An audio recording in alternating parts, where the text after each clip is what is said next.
بتعمل ايه هنا؟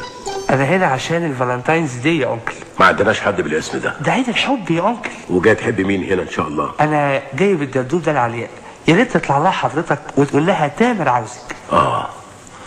تطلع لها وقول لها ان تامر عايز.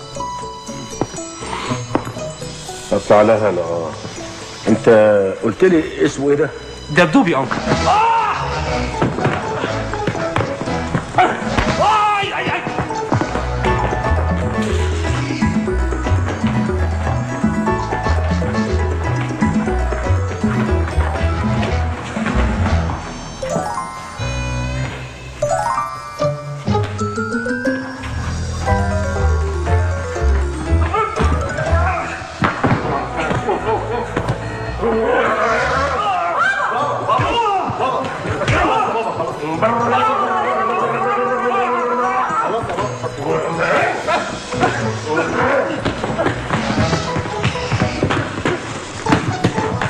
عارف لو صوتك بيتكلم عليها تاني هقطعك.